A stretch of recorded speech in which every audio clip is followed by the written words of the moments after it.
दोस्तों, वैसे तो आपने दुनिया में कई बड़े साइको किलर्स के बारे में सुने होंगे, लेकिन अगर मेरी राय पूछो तो उन सभी साइको लोगों का सरदार है ये वाला अमेरिकन साइको। और आज हम इन्हीं भाई साहब की खौफनाक और पागलपन से भरी जिंदगी को एक्सप्लोर करने वाले हैं, जहां बाहर से एक परफेक्ट जेंटलमैन दिखने वाला आदमी अंदर ही अंदर एक बेरहम दरिंदे में बदल चुका था। तो चलिए शुरू करते हैं। कहानी की शुरुआत में हम पैट्रिक बैटमैन नाम के एक ऐसे बंदे को देखते हैं जिसे आजकल की दुनिया में लोग सिग्मा मेल के नाम से जानते हैं। हर रोज सुबह होते ही भाई साहब अपना सफेद कच्छा पहनकर मॉर्निंग एक्सरसाइज करना शुरू कर देते हैं। उसके बाद शुरू होता है इनका अजीबोगरीब ब्यूटी रूटीन, जहां चाचा अपने थोबड़े पर तरह तरह की क्रीम लगाते हैं, महंगे शैम्पू, बॉडी लोशन और साबुन से नहाते हैं। मतलब भाई साहब अपनी बॉडी और फेस को लेकर इतने ज्यादा सीरियस थे मानो कोई इंसान नहीं बल्कि चलता फिरता कॉस्मेटिक शोरूम हो। खैर छोड़ो। इसके बाद चाचा अपना भोजपुरी भजन सुनते हुए ऑफिस में पहुंचते हैं। तभी वो अपने असिस्टेंट से कहता है कि आज की सभी मीटिंग्स दोपहर 2 बजे तक पोस्टपोन कर दो और तुम्हें कितनी बार कहा है ऐसे कोट पैंट पहनकर ऑफिस मत आया करो। कभी अपने बॉस को भी खुश कर लिया करो, नहीं तो तुम्हारा प्रमोशन कैसे होगा। खैर, अपनी पर्सनल बातें करने के बाद चाचा टीवी में पोगो देखना शुरू कर देता है। ऐसे ही पूरा दिन ऑफिस में पोगो देखने के बाद रात को वो अपनी फियांसी जिया के साथ निकलता है। दरअसल दोनों का एंगेजमेंट पहले से ही हो चुका है, लेकिन दोनों ही एक दूसरे को बिल्कुल भी पसंद नहीं करते। जिया पैट्रिक के रहते दूसरे मर्दों से संबंध बनाती है और इधर पैट्रिक का भी जिया की बेस्ट फ्रेंड ओलिविया के साथ चक्कर चल रहा होता है। मतलब समझ ही सकते हो दोनों ही एक दूसरे को धोखा देने में किस लेवल के एक्सपर्ट हैं। खैर दोस्तों, पैट्रिक चाचा की जिंदगी ऐसे ही चल रही होती है। ऐसे ही एक दिन वो ऑफिस का काम खत्म करके अपने साथी जॉर्ज के साथ अड्डा मार रहा होता है। इसी बीच उसी का एक और साथी पॉल वहाँ आ जाता है। आगे वो सभी को बताता है कि मैंने एक नया विजिटिंग कार्ड बनवाया है, देखकर बताना कैसा है। जैसे ही पैट्रिक उसका कार्ड देखता है उसका दिमाग पूरी तरह से घूम जाता है। दरअसल दोस्तों, पैट्रिक हमेशा से ही हर चीज में सबसे आगे रहना चाहता था, चाहे वो पैसा हो, लुक्स हो या फिर एक विजिटिंग कार्ड ही क्यों ना हो। और जब वो देखता है कि पॉल ने उन सभी लोगों से 1000 गुना ज्यादा क्लासी और हाई क्वालिटी का विजिटिंग कार्ड बनवा लिया है तो उसका अंदर ही अंदर खून खौल उठता है। मौके पर ही वो बिना किसी से कुछ कहे वहाँ से सीधा अपने घर के लिए निकल जाता है। इसी बीच रास्ते में उसे एक भिखारी मिल जाता है। वैसे ही उसका दिमाग पहले से खराब चल रहा होता है, ऊपर से भिखारी उसे बार बार भीख मांगते हुए परेशान करने लगता है। ये सब देख मैट्रिक सीधा अपना चाकू निकालकर उसे स्वर्ग लोक भेज देता है। इतना ही नहीं, वो पागल बगल में मौजूद कुत्ते को भी बहुत ही बेरहमी से मारकर वहाँ से निकल जाता है। सुबह होते ही चाचा मसाज लेने के लिए एक स्पा में चला जाता है। मतलब कुछ भी, इतना बड़ा कांड करने के बाद चाचा बिंदास वहाँ मसाज लेने लगता है। एक बार आप लोग भी सोचो दोस्तों, कोई इंसान इतना बड़ा क्राइम करने के बाद भी इतना काम कैसे रह सकता है। इससे आप लोग समझ ही चुके होंगे कि या तो ये बंदा पूरी तरह पागल है या फिर किसी खतरनाक साइकोटिक डिसऑर्डर से गुजर रहा है। खैर जो भी हो, इसके बारे में हम आगे और भी समझते जाएंगे। इसके कुछ दिन बाद पैट्रिक और उसकी फियांसी एक पार्टी का आयोजन करते हैं जहाँ पॉल को भी बुलाया जाता है। पैट्रिक सीधा उसके पास जाकर उसे ड्रिंक का ऑफर देने लगता है। पहले तो पॉल उसे मना कर देता है, लेकिन जब पैट्रिक उसे दुनिया का सबसे बेहतरीन माल पानी पिलाने का ऑफर देता है तब वो उसके साथ चला जाता है। इसी के साथ पैट्रिक उसे एक बगल वाले रेस्टोरेंट में लेकर आता है और वेटर से सबसे सस्ती वाली दारू मंगवाता है। आगे से पॉल गुस्से में कहता है, साले, दुनिया का सबसे बेहतरीन माल पिलाने की बात करके तू मुझे यहाँ ये सस्ती हरिया पिला रहा है। आगे से पैट्रिक उसे शांत करते हुए कहता है, अगर तुझे असली प्रीमियम माल पीना है तो उसके लिए तुझे मेरे घर चलना पड़ेगा। फिलहाल थोड़ा यहीं एंजॉय कर लें, उसके बाद हम सीधे मेरे घर चलेंगे। दूसरी तरफ पॉल को सच में यही लग रहा होता है कि पैट्रिक के घर में कोई बहुत ही महंगी और रेयर ड्रिंक रखी हुई है, इसलिए वो जल्दी जल्दी अपना ग्लास खत्म करता है और उसके साथ उसके घर के लिए निकल पड़ता है। घर पहुंचते ही पैट्रिक उसे आराम से बिठाता है,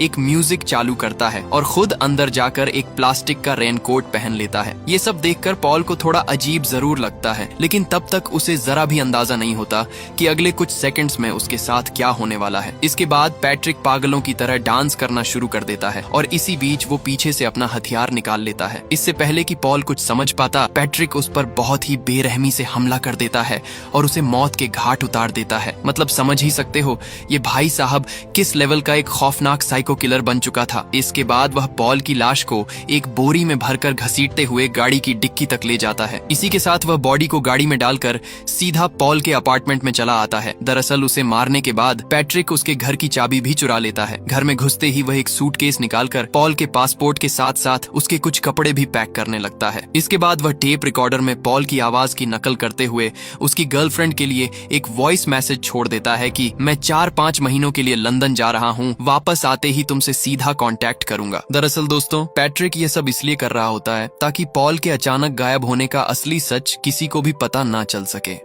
इसके बाद अगले ही दिन से चाचा दोबारा अपने ऑफिस के कामों में लग जाता है। इसी बीच उसकी सेक्रेटरी आकर बताती है कि आपसे मिलने के लिए कोई डोनाल्ड नाम का डिटेक्टिव आया हुआ है। डिटेक्टिव का नाम सुनते ही पैट्रिक का तो होश ही उड़ जाता है। आगे वो अपनी सेक्रेटरी को डरते घबराते हुए उस डिटेक्टिव को अंदर भेजने को कहता है। डिटेक्टिव की ऑफिस में एंट्री होते ही पैट्रिक अपने फोन पर कुछ इस तरीके से बात करने लगता है मानो वो बहुत ही ज्यादा बिजी और किसी इंपॉर्टेंट काम में लगा हुआ हो। खैर, फोन रखते ही डोनाल्ड सीधा पॉइंट पर आता है और कहता है कि मैं पॉल एलन के गायब होने का इन्वेस्टिगेशन कर रहा हूँ। जांच में पता चला है कि वो अभी लंदन में है, लेकिन क्रॉस चेक करने के बाद हमें पता चला कि पॉल लंदन में बिल्कुल भी नहीं है और मैं यहाँ इसलिए आया हूँ क्योंकि उसे आखिरी बार तुम्हारे साथ बैठकर माल पानी पीते हुए देखा गया था। तो मैं जानना चाहता हूँ कि उस रात तुम्हारे साथ पीने के बाद वो किसके साथ गया था। आगे से पैट्रिक इतना ज्यादा डर जाता है कि वो बार बार उसका ध्यान भटकाने के लिए कुछ न कुछ खाने पीने का ऑफर देने लगता है। लेकिन डिटेक्टिव तो डिटेक्टिव है भाई, वो टॉपिक से जरा भी नहीं हटता। आगे से पैट्रिक भी समझ जाता है कि इसे यहाँ से भगाने के लिए कुछ न कुछ बोलना ही पड़ेगा, इसलिए वो उल्टा सीधा बहाने बनाना शुरू कर देता है कि उस रात पीने के बाद मेरा उससे कोई कांटेक्ट नहीं हुआ था, लेकिन हाँ, मुझे इतना पता है कि उसका 4-5 जगह अफेयर चल रहा था और उसने उस रात कुछ ज्यादा ही पी ली थी। शायद किसी ने उसे ठोक दिया हो या फिर कहीं नाली वगैरह में गिर गया हो। आगे से डिटेक्टिव उससे और भी ज्यादा सवाल करने लगता है, लेकिन पैट्रिक उसे रोकते हुए कहता है कि देखिए सर, मेरा बहुत सारा काम पड़ा हुआ है, इसलिए शायद अभी आपको जाना चाहिए, फिर कभी अपॉइंटमेंट लेकर आइएगा। जाते जाते डिटेक्टिव पैट्रिक को कहता है कि अगर उसे किसी भी तरह की कोई इन्फॉर्मेशन मिले तो वो तुरंत उसे इन्फॉर्म करे,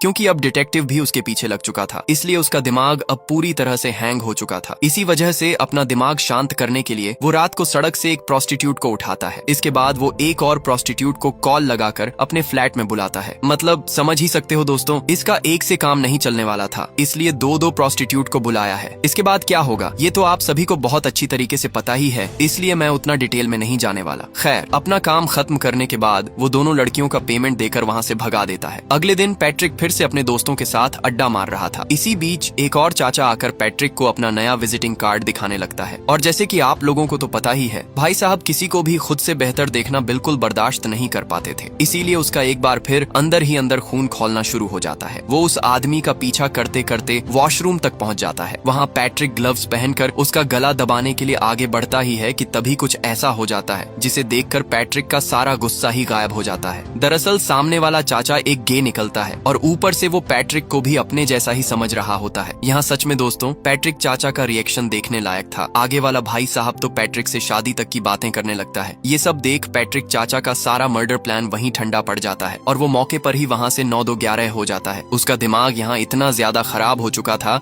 कि इसके बाद वो सीधा एक नाइट क्लब में जाकर अपने दोस्त के साथ कुछ देर ड्रग्स लेने लगता है। इसके बाद वो क्लब में मौजूद कुछ लड़कियों से फ्लर्टिंग करने लगता है और रोज की तरह आज भी वो एक मॉडल को अपने साथ ले जाता है। इसके आगे क्या होने वाला है ये तो आप लोगों को पता ही है। अगले दिन ऑफिस में जब पैट्रिक क्रॉसवर्ड खेल रहा होता है तभी उसकी सेक्रेटरी उससे मिलने के लिए आती है। दरअसल ये दीदी मन ही मन पैट्रिक को बहुत ज्यादा चाहती थी और चाहे भी क्यों ना, लॉन्डे की बॉडी भी मस्त थी और दिखने में भी ठीक ठाक ही था, लेकिन दीदी ये सारी बातें उसे कभी भी दिल खोल कर नहीं बोल पाई थी। लेकिन पैट्रिक भी कोई पागल नहीं था, वो भी इतने दिनों में उसके हाव भाव से समझ गया था कि मेरी सेक्रेटरी मुझ पर लट्टू है, इसलिए आज पैट्रिक उसे अपने साथ डिनर डेट पर चलने को कहता है। फिर क्या दोस्तों, दीदी को तो इसी मौके का इंतजार था कि वो उसके करीब आ सके। रात होते ही वो पैट्रिक के घर चली आती है। आगे से पैट्रिक उसका स्वागत करते हुए उसे एक आइसक्रीम देता है। इसके बाद वो सीधा जाकर अपना एक ड्रॉर खोलता है जहाँ हजारों किस्म के चाकू और कट्टर रखे हुए थे। वहाँ से वो एक चाकू उठा लेता है। इसी बीच वो लगातार उसका ध्यान भटकाने के लिए उसे बातों में उलझा कर रखता है। इसके बाद वो दूसरी अलमारी से एक और औजार निकालता है। वो उस औजार को इतना शातिर तरीके से छुपा कर लाता है कि उस लड़की को उसकी भनक तक नहीं लगती। खैर, इसके बाद पैट्रिक उस औजार को सीधा उसके सिर पर मारने ही जा रहा होता है, लेकिन तभी वॉइस मैसेज में उसकी गर्लफ्रेंड जिया का एक वॉइस नोट आ जाता है।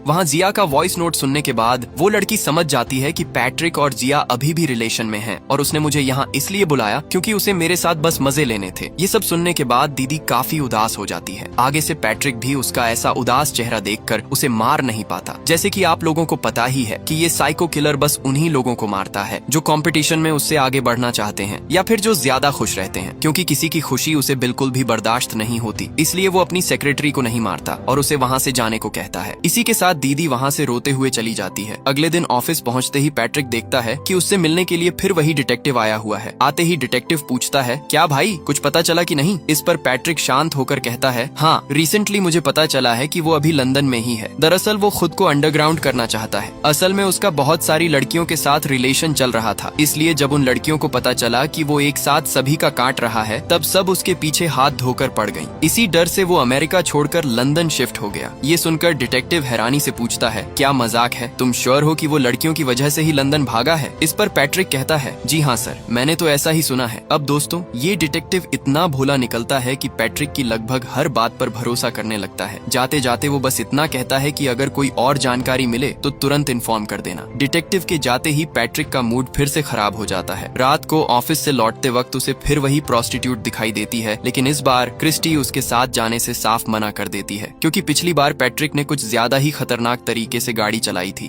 लेकिन पैट्रिक उसे मोटी पैसों की गड्डी दिखाता है, जिसे देखकर क्रिस्टी दोबारा उसके साथ अपार्टमेंट जाने के लिए तैयार हो जाती है। और जैसे कि आप लोगों को तो पता ही है कि ये चाचा का एक से काम नहीं चलता, इसलिए वो पहले से ही एक और प्रोस्टिट्यूट को अपार्टमेंट में बुलाकर रखा था। फिर क्या दोस्तों, हमेशा की तरह वो दोनों लड़कियों से थोड़ी देर बात करता है और जिस काम के लिए उसने दोनों को बुलाया था वो काम करना शुरू कर देता है। लेकिन इस बार वो मौके पर ही एक लड़की को मार देता है। ये दृश्य देखकर दूसरी लड़की वहाँ से धूम दबाकर भागने लगती है, लेकिन तब तक पैट्रिक उस लड़की को खत्म करके अब इसके पीछे लग जाता है। क्रिस्टी भागते भागते अपार्टमेंट के अलग अलग चेम्बर्स में घुसने लगती है, जहाँ बस लड़कियों की कटी हुई डेड बॉडीज टंगी हुई होती हैं। इसी के साथ वो किसी तरह उसके रूम से निकलकर बिल्डिंग में मौजूद दूसरे अपार्टमेंट्स के दरवाजे खटखटाने लगती है, लेकिन कोई भी दरवाजा नहीं खोलता। इसलिए वो ऐसी हालत में ही सीढ़ियों से नीचे उतरने लगती है, लेकिन मौके पर ही वहाँ पैट्रिक पहुँच जाता है। ऊपर से वो सीधा अपना चेन सॉ उस लड़की के ऊपर फेंक देता है, जिससे उस लड़की की मौके पर ही मौत हो जाती है। उस लड़की को मारने के बाद पैट्रिक अपने पैसे निकालने के लिए एक एटीएम में जाता है, लेकिन कार्ड से उसका पैसा नहीं निकल रहा था। एटीएम में एक ही मैसेज बार बार पॉपअप हो रहा था कि एटीएम मशीन को बिल्ली खानी है। लकीली उसके बगल में ही एक बिल्ली पड़ी हुई थी। वो उसे उठाकर मशीन के आगे गोली मारने वाला था, लेकिन तभी ऐसा करते हुए एक बुढ़िया उसे देख लेती है। मौके पर ही वो बिल्ली को छोड़कर बुढ़िया को ही ठोक देता है। इतना तेज गोली की आवाज सुन वहाँ पुलिस भी पहुँच चुकी थी। इसी के साथ पैट्रिक तुरंत वहाँ से भागकर पार्किंग में अपनी गाड़ी खोजने लगता है, लेकिन तभी दो पुलिस ऑफिसर्स की गाड़ियाँ उसे आगे से घेर लेती हैं। एक इंस्पेक्टर उस पर बंदूक तानते हुए कहता है कि तेरा खेल खत्म, अभी सरेंडर कर दे। लेकिन पैट्रिक उसका कोई भी बात नहीं सुनता और वहाँ मौजूद ऑफिसर्स को गोलियों से ठोकना शुरू कर देता है।